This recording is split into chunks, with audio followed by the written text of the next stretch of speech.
విలువైన పిట్ట. ఒక పెద్ద బోధి చెట్టు కింద ఒక పక్షుల వేటగాడు గాఢంగా నిద్రిస్తూ ఉన్నాడు. ఆ చెట్టు పైన ఒక బంగారు వర్ణం గల పిట్ట వచ్చి కూర్చుంది. అది రెట్ట వేస్తే నేలపై పడి బంగారుగా మారిపోయింది. అలా ఆ పిట్ట వేటగాడి పక్కనే రెట్ట వేసింది. వేటగాడి మిత్రుడొకడు అక్కడికి వచ్చాడు.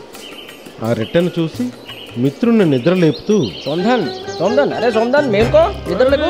ఏమైంది మిత్రమా, సాయంత్రం అయిందా ఏమిటి? అరే అది వదిలేయి, ఇటు చూడు, ఇదేమిటో? అరే ఇది బంగారంగాని కాదు కదా. అరే ఇది ఆ పిట్ట పెట్టిన రెట్ట.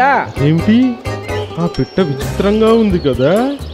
ఈ పిట్టను నా వలలో బంధిస్తే నేను అమిత ధనవంతున్నైపోతాను. ఈ పిట్టకు నేను ఎక్కువ ఆహారం తినిపిస్తాను, అందువల్ల అది ఎక్కువ బంగారు రెట్టలు వేస్తుంది. మరి ఆలస్యం ఎందుకు, వల వెయ్యి బంధించు పిట్టను. నా బంగారు రెట్ట వేసే పిట్ట.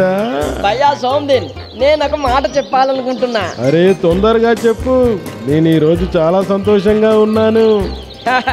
ఈ పిట్ట ఎంతో విచిత్రమైనది, అలాగే బంగారు రెట్ట కూడా.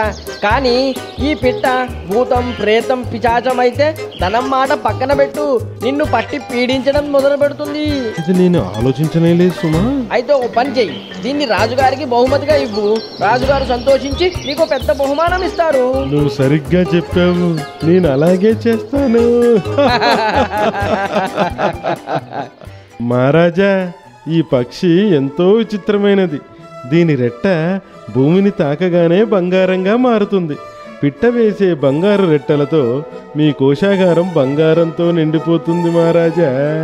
ఇతను మమ్మల్ని ఎంతగానో ఆనందపరిచాడు. మంత్రి గారు, ఈ పిట్ట ఎంతో విలువైనది, దీనిని జాగ్రత్తగా పరిరక్షించండి. మహాప్రభు క్షమించండి, నేనొక మాట మనవి చేయాలనుకుంటున్నాను, చెప్పమంటారా? అవశ్యం, మీరేం చెప్పాలనుకుంటున్నారు? ఈ వేటగాడు పిట్ట రెట్ట నేలకు తాకితే బంగారమైపోతుందని చెప్పి మిమ్మల్ని మూర్ఖుణ్ణి చేస్తున్నాడేమోనని అనుమానం. మంత్రి గారు, మీరేం మాట్లాడుతున్నారో తెలుసా? కొద్దిగా వివేకంగా ఆలోచించండి. నిజంగా ఈ పిట్ట రెట్ట బంగారమైతే వేటగాడే స్వయంగా దాన్ని పెంచి పోషించి ఎంతో ధనాన్ని సంపాదించుకునేవాడు కదా.